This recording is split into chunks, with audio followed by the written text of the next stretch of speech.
Friends, welcome you all in our classes provided by Indian Public School. Here is Anjali to teach you social science. हाँ जी, हम लोगों ने हमारी book environment की 3 chapter और social and political life के 2 chapter पढ़ लिए हैं. ठीक है, आज हम हिस्ट्री का फर्स्ट चैप्टर स्टार्ट करने वाले हैं. ठीक है, which is tracing changes through 1000 years. हाँ जी, हम उन चेंजेस के बारे में पढ़ेंगे जो हज़ारों सालों में हुए हैं. ठीक है, तो लेट्स स्टार्ट. अभी हम बिना किसी देरी से इसे स्टार्ट करते हैं. इन द प्रीवियस क्लास, पिछली क्लास में we study the history of ancient period. हम लोगों ने प्राचीन भारत के बारे में पढ़ा था. ठीक है, यानी कि लास्ट क्लास मतलब क्या, मतलब यहाँ पे क्या है, 6th क्लास में. ठीक है, we discuss about the history of ancient India. हमने प्राचीन भारत के बारे में उसमें पढ़ा था. द एनिशियन सिविलाइजेशन, प्राचीन सभ्यता के बारे में पढ़ा था. Of the subcontinent from the prehistoric period to the 7th century AD. हाँ जी, हम लोगों ने इतिहास से पहले के समय के बारे में और 7th सेंचुरी तक पढ़ा था. 7th सेंचुरी AD यानी कि 7वीं शताब्दी के AD तक पढ़ा था. ठीक है, AD का मतलब क्या होता है, क्रिस्ट के जन्म के बाद का समय. ये AD और बिफोर क्रिस्ट के समय का पहले हम जो टाइम के बारे में स्टडी हमने लास्ट ईयर की थी. ठीक है, इन दिस क्लास, इस क्लास में we shall study the history of medieval period. अभी हम इसमें माध्यमिक काल के बारे में पढ़ेंगे. हाँ जी, हम लोगों ने 6th क्लास में तो प्राचीन समय के बारे में पढ़ा था, बिल्कुल जब स्टार्टिंग हुई थी. ठीक है, अब हम पढ़ेंगे मध्यम काल के बारे में. ठीक है, it is important for you to know that the time span of medieval periods differ in different parts of the world. आपके लिए जानना बहुत ज़रूरी है कि जो माध्यमिक काल था वो हर एक कंट्री के लिए अलग अलग है. हाँ जी, अलग अलग देश के, मतलब दुनिया के अलग अलग हिस्से के लिए जो माध्यमिक काल है वो अलग अलग है. ठीक है, ये नहीं कि वो फिक्स्ड है. ठीक है, इन यूरोप में the medieval period was begin in 6th century AD. हाँ जी, यूरोप में क्या है, वो 6th सेंचुरी में स्टार्ट हुआ था and ended in the 15th century AD. और वो कब एंड हुआ था, 15th सेंचुरी में. But in India this period began with 8th century. लेकिन हमारे इंडिया में क्या है, 8th सेंचुरी में शुरू हुआ था and ended in the 18th century. और कब खत्म हुआ था ये, 18th सेंचुरी में. हाँ जी, देख सकते हैं यूरोप में तो वो 6th सेंचुरी से शुरू होकर 15th सेंचुरी तक था, लेकिन भारत में क्या था, वो 8 से लेकर 18 तक चला. ठीक है, AD का मतलब तो आपको आई होप समझ आया होगा, क्रिस्ट के आने के बाद का समय. ठीक है, ड्यूरिंग दिस पीरियड इंडिया सा many remarkable changes in political, economic, social and culture life of the people. हाँ जी, इस समय के दौरान हम लोगों ने बहुत सारे चेंजेस क्या है लोगों के अंदर देखे, राजनीति के अंदर देखे, अर्थव्यवस्था के अंदर देखे, सामाजिक, ठीक है, कल्चर, बहुत सारे चेंजेस यानी कि हमें देखने को मिले. हाँ जी, सबसे पहला अब हम जियोग्राफिकल लोकेशंस के बारे में पढ़ेंगे. ठीक है, स्टार्ट करते हैं हम. Geographical influence of on history. हाँ जी, जो जियोग्राफिकल लोकेशंस हैं उनका हिस्ट्री के ऊपर कैसे प्रभाव पड़ता है. हाँ जी, जो हमारी हिस्ट्री है, हमारा इतिहास है, उसका सबसे ज़्यादा वो इफेक्ट होती है, वो किससे होती है, उसकी जियोग्राफिकल लोकेशन से. ठीक है, the geographical condition of a region directly और इनडायरेक्टली अफेक्ट्स इट्स हिस्ट्री. हाँ जी, किसी भी क्षेत्र की जो जियोग्राफिकल लोकेशन है वो उसकी हिस्ट्री यानी कि उसके इतिहास पर कहीं ना कहीं से प्रभाव डालती हैं. In case of India, India में भी द जियोग्राफी ऑफ सब कॉन्टिनेंट्स हैज़ ग्रेटली इन्फ्लुएंस इस हिस्ट्री. ये कहता है कि जो हमारी जियोग्राफी है इंडिया में भी क्या है, उसने क्या है, बहुत ज़्यादा इफेक्ट डाला है. Geography determines the development of a particular area. हाँ जी, जो उसकी वहाँ की जियोग्राफी है वही डिटरमाइन करती है कि उस एरिया में क्या चीज़ें होंगी, कैसी. हाँ जी, जियोग्राफिकल लोकेशन क्या होती है कि वहाँ वो कहाँ पे एस्टेब्लिश है, वहाँ का वातावरण कैसा है. ठीक है, तो जैसा वहाँ का वातावरण होगा, पर्यावरण होगा, जो चीज़ें वहाँ का इन्वायरमेंट उन्हें प्रोवाइड करवाएगा. ठीक है, तो उस एरिया की ग्रोथ भी क्या होगी, वैसी ही होगी. ठीक है, this area where the environment is favourable. जहाँ का इन्वायरमेंट फेवरेबल होगा, अच्छा होगा, आर डेंसली पॉपुलेटेड, वहाँ पर क्या है, अत्यधिक मात्रा में लोग रहेंगे. Their culture are also affected by outside influence और फॉरेन ट्रेवलर्स. और जो उनका कल्चर है, उनका जो भी मानना है वो क्या है, जो आउटसाइडर आएंगे वहाँ रहने के लिए, जो बाहर से लोग आएंगे वहाँ पर रहने के लिए, उससे भी इफेक्ट होगा. हाँ जी, जहाँ पर चीज़ें अच्छी होंगी तो वहाँ पर फॉरनर्स तो आएंगे. ठीक है, तो वहाँ पर जो ऑलरेडी लोग रह रहे हैं उन फॉरनर्स से क्या होंगे, वो अफेक्टेड होंगे. On the other hand the places with an unfavourable environment. और जहाँ सिचुएशन है जो अनफेवरेबल है, जहाँ का इन्वायरमेंट फेवरेबल नहीं है, आर स्पार्सली पॉपुलेटेड, वहाँ पर जो लोग हैं वो बहुत कम संख्या में रहते हैं. The culture that developed here is not much affected by outside influence. और वहाँ का जो कल्चर है वो भी क्या, आउटसाइडर से यानी कि बाहर के लोगों से ज़्यादा इन्फ्लुएंस नहीं होता, ज़्यादा प्रभावित नहीं होता. क्यों, क्योंकि वहाँ की कंडीशन ही फेवरेबल नहीं है, तो वहाँ पे बाहर के लोग भी आकर नहीं रहते. तो दैट्स वाई वहाँ पर जो बाहर के लोगों का प्रभाव है वो भी क्या है, बहुत कम पड़ता है. ठीक है, मैप्स एंड मेडिवल इंडिया. हाँ जी, हमारे जो मानचित्र है यानी कि जो हमारे मैप हैं और माध्यमिक इंडिया है उसके बीच में क्या रिलेशन है, अब हम इसे पढ़ेंगे. द आर्ट और science of making maps is known as cartography, हाँ जी, ये कहता है कि जो हम मानचित्र बनाते हैं उस आर्ट को हम क्या बोलते हैं, मानचित्रकारी। क्या बोलते हैं, मानचित्रकारी। A person who study the history of map making और use tools and techniques to make new maps is known and cartographer. जो पर्सन हिस्ट्री की स्टडी करता है और उसको स्टडी करके मैप्स को बनाता है, वो जो पर्सन मैप बनाता है उसको क्या बोलते हैं हम, कार्टोग्राफर। ठीक है, यानी कि मानचित्रकार। ठीक है। इन एंशिएंट इंडिया, जो प्राचीन समय में लोग भारत था, people did not know about cartography और मैप मेकिंग। लोगों को पता ही नहीं था कि मानचित्रकारी होता क्या है और मैप कैसे बनाया जाता है। In fact the world wide growth of trade and the expansion of empires during the medieval period created the need of accurate maps. जैसे जैसे क्या है, जो व्यापार है वो बढ़ने लगा, ठीक है, जो साम्राज्य था उसका एक्सपेंशन होने लगा, ठीक है, तो माध्यमिक काल में, हाँ जी, माध्यमिक काल में क्या हुआ, व्यापार बढ़ा, ठीक है, और क्या है, ट्रेड बढ़ने लगा। तो उस समय लोगों को महसूस हुआ कि उनके पास मैप होना चाहिए, मानचित्र होना चाहिए। The Arabs and the Europeans were the first who developed the science of cartography. जो अरेब और यूरोपियंस थे उन्होंने सबसे पहले मानचित्रकारी को शुरू किया। They felt a need for maps because they often undertook long journey over land and sea. उनको यह ऐसे क्यों महसूस हुआ, क्योंकि क्या है, उनको एक जगह से दूसरी जगह उन्होंने क्या है जाना शुरू किया। जब उनको एक जगह से दूसरी जगह जाना था तो उनके पास प्रॉपर मानचित्र होना चाहिए जिसकी हेल्प से क्या है वो एक जगह से दूसरी जगह जा सके। वो क्या लैंड के थ्रू भी एक जगह से दूसरी जगह जाते थे और क्या है समुद्र के रास्ते से भी जाते थे। Contact with the Arabs and European help India to learn about cartography. जब हम लोग यानी कि इंडियंस अरेबियन से मिले और यूरोपियन से मिले तो हम लोगों को मानचित्रकारी आने लगी। इन अरेब जियोग्राफर, हाँ जी, जो अरेब के जियोग्राफर थे, जियोग्राफर का मतलब होता है भूगोल वक्ता, ठीक है, L Idrisi made a world map. उन्होंने सबसे पहले क्या है एक वर्ल्ड मैप बनाया इन 1154 यानी कि 1154 में क्या है उन्होंने फर्स्ट मैप बनाया। Map first is a part of world map that show A detail of the Indian subcontinent, जिसमें क्या है इंडियन सबकॉन्टिनेंट, इंडियन महाद्वीप की सारी डिटेल्स थी, ठीक है। Map second was made by A French cartographer, और जो दूसरा मैप था वो एक फ्रेंच मानचित्रकार के द्वारा बनाया गया इन 1720 यानी कि 1720 में, ठीक है, nearly 600 year after map first, यानी कि लगभग 600 साल बाद फर्स्ट मैप के 600 साल बाद दूसरे मैप को बनाया गया। This was part of an atlas nuovo of Gilliam,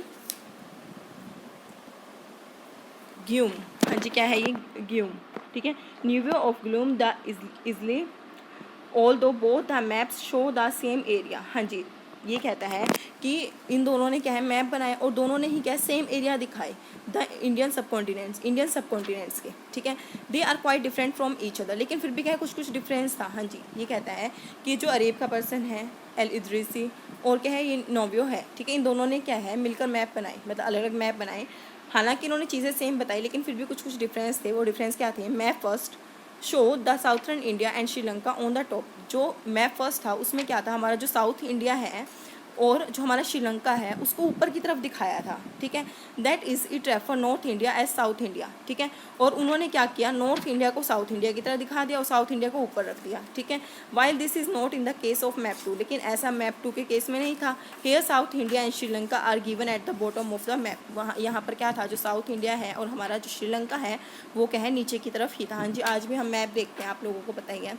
map में क्या होता है, जो साउथ इंडिया है हमारा तमिलनाडु वगैरह ये वाले एरिया है, कर्नाटक, ये हमारा नीचे की तरफ होता है और श्रीलंका क्या है थोड़ी सी दूरी पर होता है, ठीक है। लेकिन जो मैप फर्स्ट था उसमें क्या है वो ऊपर की तरफ थे, ठीक है। In map first the name of places are remarked in Arabic, जो क्योंकि पहला जो मैप है वो किसके द्वारा बनाया था, अरेबियंस के द्वारा बनाया गया था, तो उसमें क्या अरेबिक में लिखा गया था।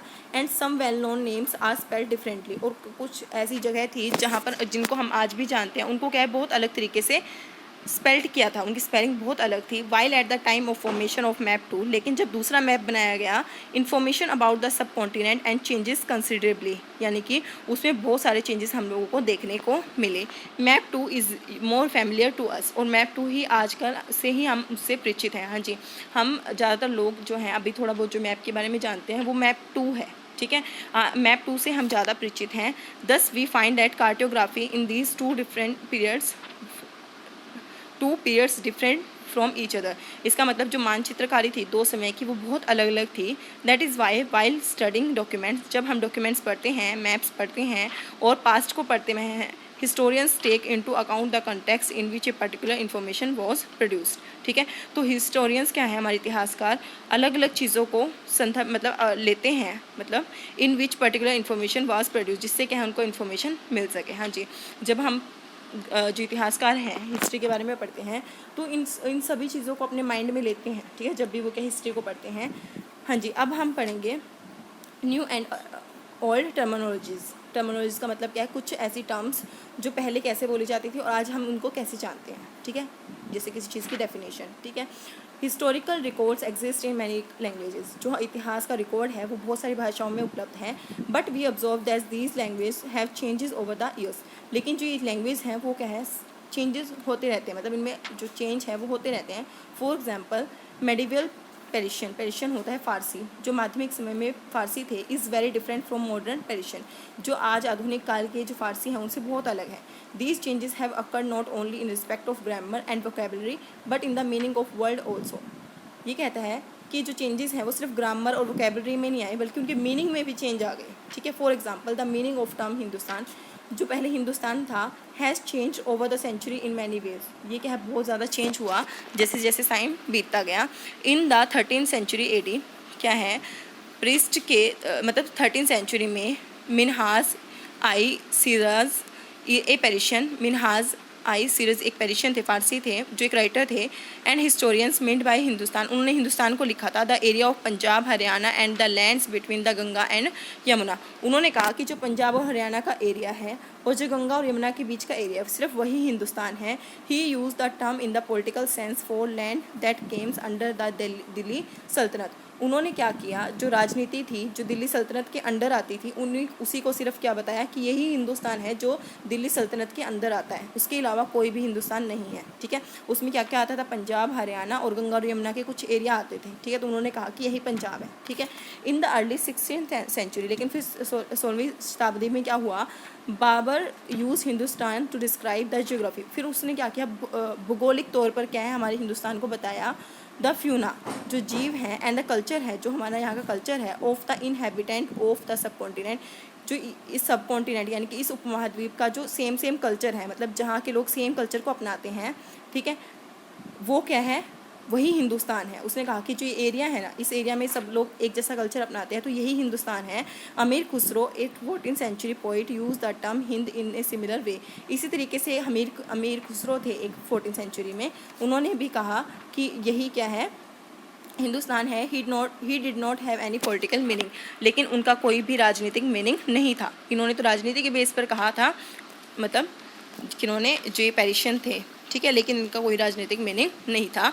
But today we understand Hindustan as a modern nation state, लेकिन जो आजकल हम जिस हिंदुस्तान को जानते हैं वो क्या है, एक राष्ट्र है, यानी कि एक पूरा एक देश है।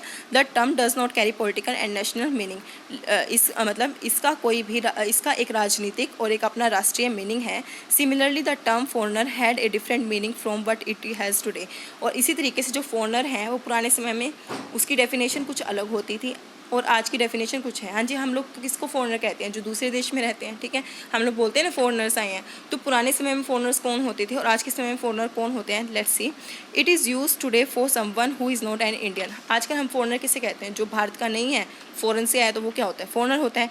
बट इन मेडिवल्स पीरियड, लेकिन पुराने समय में ए फॉरनर मीन्स ए स्ट्रेंजर, एक फॉरनर का मतलब होता था एक अजनबी, who was not associated with the villages, जो वहाँ के गाँव में लोग रहते थे ना, जो लोग गांव में रहते थे और वो लोग उस बाहर के बंदे को नहीं जानते, और टाउन वेलर्स, और जो उस टाउन में रहते थे, सपोज करो आपके एरिया में जो लोग रह रहे हैं, ठीक है, अगर कोई बाहर का बंदा आ गया, ठीक है, वो उसको नहीं जानते, तो वो क्या हो गया, उनके लिए फॉरनर ही हो गया, ठीक है।